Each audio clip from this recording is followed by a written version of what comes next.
black and white, pumampak yung kapalitan ko.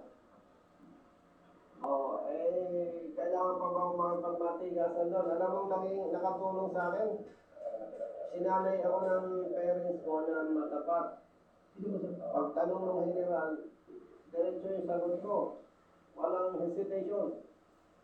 Sabi niya, i-dismiss kita. Yes, sir. O anong, hindi ka pa makikiusap sa akin? No, sir. Bakit? Eh, sir, mali po ako eh.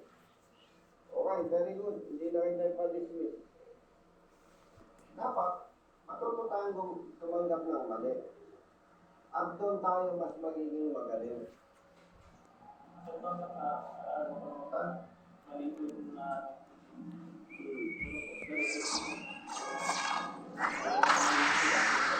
Ay, alam mo, yes. Sa violations or offense committed, regardless whether in good faith or not. Ano lang yun, sir?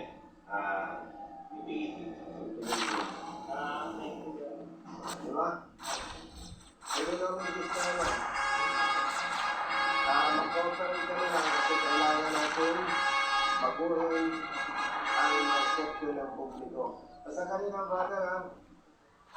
Bata ka pa sa servisyo, kita-kita naman ito ay lalaki talaga, pamilyado. Pag nagkamali tayo, matuto tayo tumanggap ng mali. At dyan tayo gagaling. Dyan tayo matututo. At sabihin mo in good faith, hindi justification yun. Kung criminologist ka eh, alam mo yan. Siguro medyo nadala ka lang ng emotion mo, init ng ulo. Kaya ginawa mo yung mali. Huwag na natin gawin yun. Baguhin na natin yung mukha ng PNP. Paano ka natin yung mga kasama nating namatay dahil sa servisyo? Katulad ng sa 44. Nagbuwis ng buhay. O, classmate mo yung iba doon. Pero dahil sa ginagawa ng ibang polis na mali, pwedeng unintentional, natatabunan yung sacrifices. Kaya, ayan, kailangan natin gawin yung tama. Hindi naman dyan na tatapos yung career mo eh. Kailangan lang matuto. Okay? Brother, investigator. Driver. Saglit. Hindi ka nakapaghanap buhay mag-apo. Hindi na po, sir. Magkano kinikita mo sa isang araw? Kasi po, sir, nakakita ko po yun, sir. Alas 4 po naman tayo nga. Okay, magkano dapat kinikita mo sa isang araw? Alam po, sir, malagpasan ko yung kontawan po. Ano ba yan? May boundary ka? Yung ugat po, sir. 2.7 sa linggo. O sa isang araw, magkano kinikita mo? Kailangan po makawalan ko po kung malagpasan ko po yun. Bago po makikita. Pinadaya mo eh. Magkano kinikita mo sa isang araw? Alam po, sir, minsan po, 1.9. 2,000, bilang. O magkano naman natin ngayon? Siyempre, nakapiyaan ka pa ng umaga. Hindi na po, sir.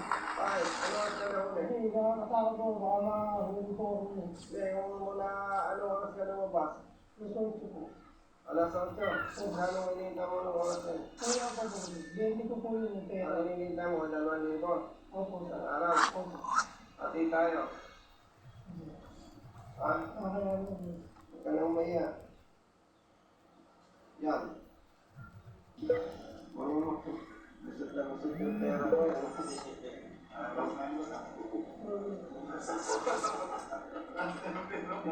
Katawa-tawa ka dyan, may ATM ako. Diba? Ito, tignan natin ito. Ikaw Gina, tatulong kasama sa assignment. Asa lang ATM mo? Oh, ano pa mo? Ayaw niya kami yung ATM niya, nasa misis niya rin. ATM, automatic to misis. Oh. No, brother. May ATM naman ako. Oh.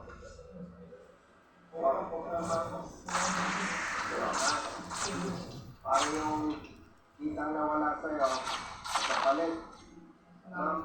Kanina, stress. Okay. Malaking bagay sa araw na mawawala. Hindi, panghulugan kasi. Gusto ko lang mag-aaral mo din. Mabago mo po. Sige. Ganito brother ha. Sa ngalan ng public service, gawin lang natin yung tamang proseso. Kasi kung hindi natin ito gagawin, hopeless. Diyan ka matuto, diyan ka maging magaling. Okay? Sige. Paala na sa Niyas. Okay. Brother, let's go. Sige. Huwag ka naman. Ang supervise niya ang galing mo, gusto niya doon, ano yan? Nahihiya ka lang sa akin. Day one. Okay, salamat. Naawa na rin.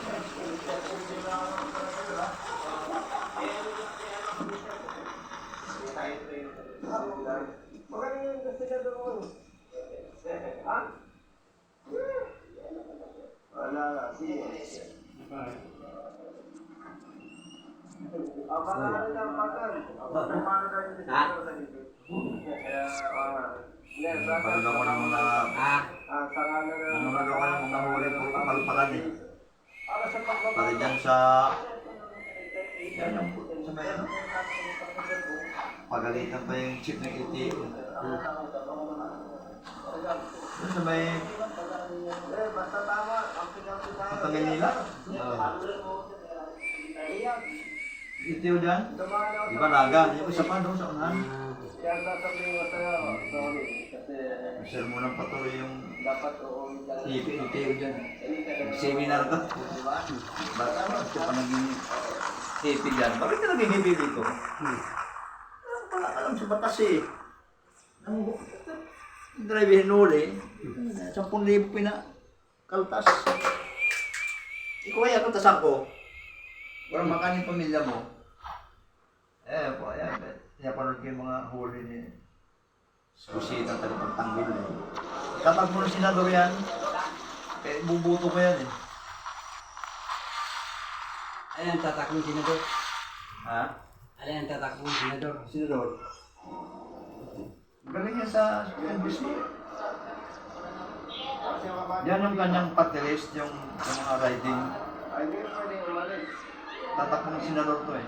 Ay, paano kung Kaya yung criminal na pumasok dito? bosig senador, serbo na yung bubuto ko. Yan nakatayo na yan. Oo, yan. Ito si Susita. Dalawang piso deputy. Dapat. Kasi pagpamplona, tiyo dyan. Oo. Serbo niya yung chip dyan eh. Dapat si... Paano ka nakaupo rito? Mag-seminar ka. Dapat na kita. Walang alam eh. Tapos nabuutos ka sa mga bata o manghuli. Basta mga bata mo. Mag-seminar kayo. Tumawin na ang bayan. Siya tagabayad ng mga huli ba naking Andito yung multa. deputy. Pasok ka. Binabayaran niya. Wawa nga naman talaga. Halika. Pupunta. Klodo bogo klodo. Timo. Walang ganda, walang mama. Pero ngayon, Si tuntingin mo wala timo. na nato sa Kongreso. Mag-resign na. Kaya po ako minto doon kaya pa. Kandidato sa Lupit na Pasinado. timo. Mananalo yan. May pindot na timo. Okay. Inapang nasa harap ko pa siya, yung pakanan. Sabi niya, sir, parang hindi ko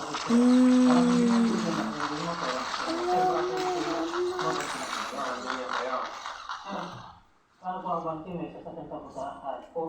Pinagbigyan ko lang. Sabi sa mga ko, hindi, ito na po abang team, nakasinggil motor na ako kayo. Ganun pala, sige. Abang dito siya. Pagdating ko sa stoplight, parang po ni Tito, inaharang po ako doon sa dalawang impulse. Ano sabi ng importer? Nag-sleep na. Sabi ng impulse, sir, tinawag po kayo ng sir. Bakit po, sir, ano po ang basic ko? Ay, hindi po alam sir, kasi tinawag mo siya. Hindi po kilala sir. Hindi po lang yung sir, hindi po kilala. Tapos, gusto niya, pumasok na sa police station, tumakbo po siya pa loob. Tapos lumabas po siya, tingnan po yung lisensya ko. Yung binigay ko na po. Hindi pala importer ang kumuha ng lisensya. Hindi po. Binigay ko po. Pag binigay ko po sa kanya, sabi niya, mga bata, mag-usap kayo sa loob. Sabi niya po, huwag ka, tumawag ka doon. Sabi mo, mo. Tapos pumasok ka doon, usap kayo sa May loob. pasahero ba nung time na? Meron po sir. Mga ilan? Siguro mga 10 lang sir. Ano nangyari sa pasahero? Kasi pabahan to, nagalit ko, nagreklamo yung isang babae. At yung pagharangan niya, naghanap buhay ng tao, lang ang babagay niya sa harap niya. O sige. Nung time na yun, totoo, nakasibilyan ka. Anong para nakikita mo hindi totoo sa sinasabi niya? Doon sa pangyayari doon sa kanto.